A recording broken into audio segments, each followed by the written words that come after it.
day. And you are thinking of these hi-fi things that are possible in Canada and UK. How can those things happen? Of course, we are working on that. There are some people who are working on it. People like Mahavir Poon, who went back from the US, is connecting some of the remote districts by the wide bandwidth of internet system. So these things are in the work. People in India have now invented a computer that costs only $35, and they say in 5 years it will be $10 a piece. So some of the infrastructure is being built. And like Dr. Sadi was mentioning, we have been approached by, for example, the people running TV. They want to have something to do with us so that they can put one of the channels few hours a day on education. And we've been approached by people like that. And then of course, there would be outreach resources and the other things. You were not saying one channel, you can take 12 channels. 12 channels, watch it. See, so we have those possibilities. These are being worked, but just to give you a flavor, there are a lot of things that need to be worked on this one, but this is a pre-business plan. This is not even a business plan. Even business plans are kind of preliminary. This is a pre-business plan, okay? The business plan has to be written much more professionally.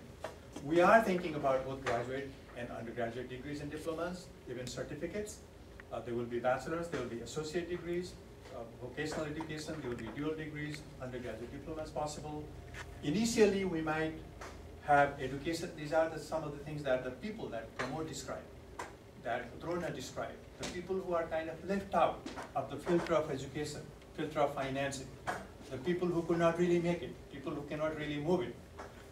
We all, many of us, maybe 90% of the Nepalese, we came from all those hardships. We have walked those mountains with a barefoot.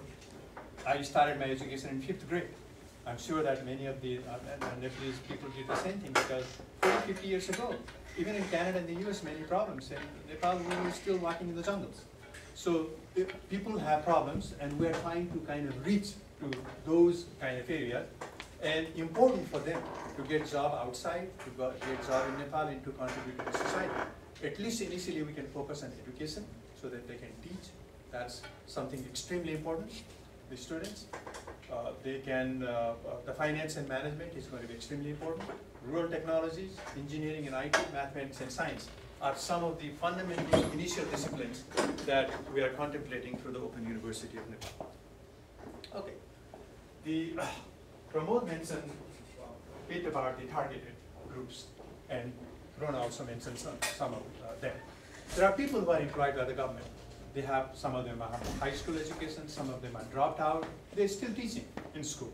Unfortunately, because there's not available manpower, even when I was in school, there are people who had dropped out of high school taught me, because those are the only people that are available. And I'm grateful even to them, and some of them were not even from Nepal, they were from India. Because our education system was so low, especially near the hills, there was such a dearth of education that the people from India would walk across. They had just done like 9th grade, and they will teach 6th or 7th grade certain things. So we want to kind of empower those people. There are people employed by the non-government organizations all across Nepal. Some of them are, I think, really, really good candidates for this distance and open education, especially the local people who are employed. The local national private agencies have employed people in the rural areas. Definitely there's a lot of lack of opportunities for women in the rural areas. Young and old women most likely to get to the Middle East for Indian employment. We hear the horror stories. People, just about like 2 days ago there was a news. In Lebanon alone, 15 Nepalese women committed suicide in the last 6 months. They've been abused by employers. And working in 120 degrees Fahrenheit, I was talking to our embassy secretary. They get paid $150 a month for the entire month. And to come there, they've already invested like $7,000 or something like that. That they've got to pay back. And so life is hard for those kind of people, and we want to give them some opportunity. That's the whole motivation. That's the whole motivation of giving back. And so there are remote and marginalized people. We have written a brief paper. People who are interested can go into cffn.ca, and that paper gives some of those ideas on who are targeted. Who are the people who are left out by the drainage of education on the side. Those are the people that some of the target people. Among the adults, there are many people, the retired military who go back, to returnees from foreign temporary employment. I think they know the value of the education. They can go back there. Okay, I discussed a little bit about what we need. We do need computers and laptops. There's the MIT $100 computer. Now we have the $35 computer possibility from India, which is internet ready, and which might even come to $10. We do need power supply. There are people like Professor Halliday that Pramod was talking about who can help us at least power the radios and TV through solar. So those are some of the investment that we need to make. And we need the broadband. We are working with some of the partners. We need technical support, repair, maintenance, and so on. Distance education can only happen if you have some basic level of infrastructure that's available in the marginalized community. Otherwise, and if that happens, many of us can give back right from here, from the comfort of our room in Saskatchewan, Ottawa, Phoenix, or Toronto. These are some of the things that we need to work on. And so there are some ideas that we have kind of identified. The government of Nepal, of course, Bruno was mentioning that they can give us, for example, land, in-kind support, and that's the memorandum of understanding that is being discussed. President Hirajan of NRNA is traveling to Nepal in a couple of weeks. He's working on that MOU. We have already drafted one. They are reviewing it, and hopefully that will kind of happen pretty well. That will cement the partnership initiative that we are working on. The Non-Resident Nepalese Association, the NRNA, the Diaspora Association, of course, fund and educational resources, the one that we are working right now. We are the primary initiator and primary stakeholder for this one. That's how we are envisioning this program. Canada Foundation for Nepal would be the Canada liaison point right here in Ottawa. The pedagogical development, primary stakeholder is the secretariat for now. The secretariat is one room in the kitchen of Dr. Pramod Datta. But I think that's how they start, right? That's how they start. Mahavir Pol, a very famous man who won Magsaysay Award.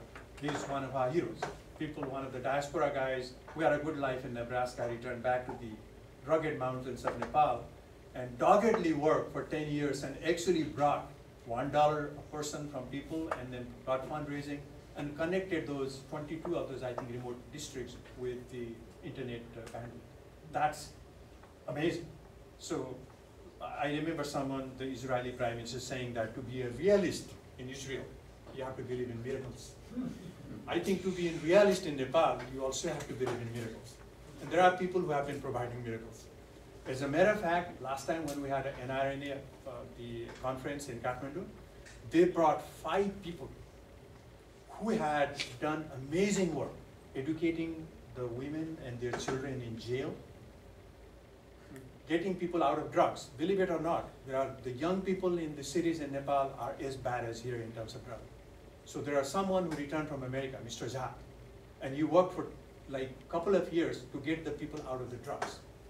And he came and gave a talk. And then there's someone who, a woman who returned from the Middle East, she gave a talk about creating employment for women. All the women who have been battered and abused and the verge of suicide who ran away from the Middle East and other places. And the saga continues, okay? It's like the sex scandals. Everyone knows, but they still happen, right? So we know about the abuses, but people still go to the Middle East. The people who return to give a new life, many people come back with AIDS and so on. There are women who are doing that. There are 5 heroes that they presented in one day. And believe me, we all got moved. Those are the people. I mean, we can basically take care of ourselves, but if you do for somebody else, if you can really lift somebody else's life, that's what really matters. And those are the important heroes. Mahavir is one of them. If you don't know his name, Google. You'll probably find maybe 350,000 hits. Okay, the TV that we were just talking about, Mr. Nirsa, who actually brought TV in Nepal in 1985. He was one of the visionaries. In Nepal, Nepal television came only in 1985. For some of the people from here in Canada, it might look like we were in the caves before that. But you know, that's when it came, the TV came. So he has now a new educational TV that he's trying to establish. And we are in discussion with him, maybe a possible MOU. He wants to give us some channels of TV for this distance education. Athabasca universities, our real model, the Canadian model. That's the model that we really want to follow. The model of excellence, reaching people everywhere, and then running it as a private university without compromising the quality and standards.